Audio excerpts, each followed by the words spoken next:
කවුද කැමති අපි දෙන්නත් එක්ක ලංකාවට යන්න? ඇත්තම කිව්වොත් අපි දෙන්න මේ යන්නේ අවුරුදු 6කට පස්සේ. ඉතින් හිතා ගන්න පුළුවන්ද කොච්චර කාලයක්ද කියලා. Super excited. ලංකාවට යනකම් මම මාරම නොයිවසිල්ලෙන් හිටියේ. මං හරිම ආසයි මේ night view එකට. ඔයගොල්ලන්ට පේනවා ඇති කොච්චර ලස්සනද කියලා. මේ තියෙන්නේ අපේ පළවෙනි meal එක. මම දන්නවා ඔයගොල්ලෝ flight food බලන්න කැමතියි කියලා. මම ගත්තේ beef එක, මේකේ potato, vegetable තියෙනවා. ඊට පස්සේ orzo salad එකක් තියෙනවා. orzo කියන්නේ මම හිතන්නේ barley. ඊට පස්සේ snacks ඔක්කොම තියෙනවා. cheese, butter, snacks තව පොඩි පොඩි ඒවා bread තියෙනවා. මම mango juice එකක් ගත්තා. තියෙන්නේ coffee එකක් ගත්තා. මේ වෙලාවේ උණු දෙයක් බොන එක මාර ෂෝයි. රස ගැන මම වැඩි කියන්නේ. නමුත් මේක ඇත්තට මේ වෙලාවේ මට ලොකු දෙයක්. We're about to land in Dubai. මාරම සතුටුයි මේ වෙලාවේ මහන්සි සතුටුයි ඔක්කොම mixed feelings තියෙන්නේ. බලන්න මගේ excitement එක ඔයගොල්ලන්ට පේනවා ඇති. මේ දැන් උදේ ඩුබායි වලට ලස්සන view එකක් තියෙනවා. ඉතින් ඔයගොල්ලෝ night view එකක් නේ දැක්කේ. දැන් ඔයගොල්ලන්ට පැහැදිලිව ලස්සනට බලා ගන්න පුළුවන්.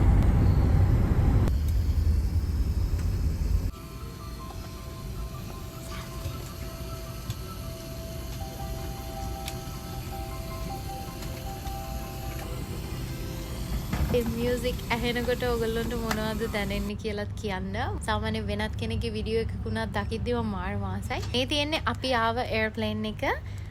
හැබැයි ඒ ළඟම තියෙන අපි ආව වගේම එකක්. ඒ තරමටම ලොකු එකක්. මං හිතන්නේ S2කට ඇත්තටම දැක්කොත් තමයි මේ එයාර්ප්ලේන් එක කොච්චර ලොකුද කියලා තේරෙන්නේ. මං හිතන්නේ වීඩියෝ එකකට සාධාරණයක් කරනවා කියලා. ඩුබායි එයාර්පෝර්ට් එක හරිම ලස්සනයි. හැබැයි අපිට ඉන්න ලැබුණේ හරිම චූටි වෙලාවක්. අපි මිලාන් වලින් එද්දි ඩිලේ එකක් තිබුණා. I think duty free එකට ගිහලා perfumes ටුට්ටක් බැලුවා විතරයි. කාලෙ මාරම ඉක්මනට ගියා. ඒක නිසා මට එයාර්පෝර්ට් එකේ මේ පාර නම් ඉන්න ලැබුණේ හරිම චූටි වෙලාවක්. අපි ආයමත් යන්න පිටත් වුණා. මේ තියෙන අපේ second meal එක steamed rice එක chicken and veggies තියෙනවා. මගේ mango juice එක මම වෙනදා වගේම ගත්තා. pasta salad එකක් තියෙනවා. මේ කෑම එකත් රසයි. ඊට පස්සේ අපි දන්නේම නැතුව මාලි වලට ආවා. මේ වෙද්දි මට මාර මහන්සි. මම videos ගත්තෙත් නෑ ගොඩාක්. brown and white bread දෙකෙම sandwiches තියෙනවා. sandwich එක මාරම රහයි. cheesy sandwich එක. හැබැයි මේ වෙද්දි අපිට මහන්සි. fresh fruit තියෙනවා. orange juice, water, chocolate cake එකක් තියෙනවා. ඔක්කොම රසයි.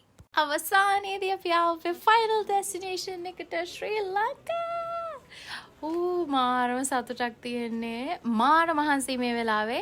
ඒ කියන්නේ සතුටකට වැඩිය ඇත්තටම මහන්සි මේ වෙලාවේ. ගොඩක් මහන්සි. ඉතින් කොහොම වුණත් හරිම සතුටුයි මේ වෙලාවේ නම් අර feelings හරියට කියන්න තේරෙන්නේ නැහැ. ආවා විතරයිනේ. හැබැයි ඊට පස්සේ තමයි තේරෙන්නේ අපි ආවා කියලා. මට එහෙමයි දැනුනේ.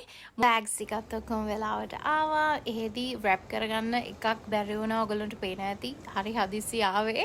3කට විතර අපිට වෙලාව තිබුණේ. ඒ වගේ තමයි එක ගැන කියලා වැඩක් නැහැ. දුවගෙන තමයි වෙලාවේ ආවේ. කොහොම වුණත් හරිම සතුටුයි. ඉතින් අපි ලංකාවට ඇවිල්ලා ඉන්නේ දැන්. මේ වැකේෂන් එක ලස්සනට ගත කරන්න ආසයෙන් බලන් ඉන්න. දැන් එකටම ගියා අත්‍යවශ්‍යම දේ ගන්න SIM එකක්.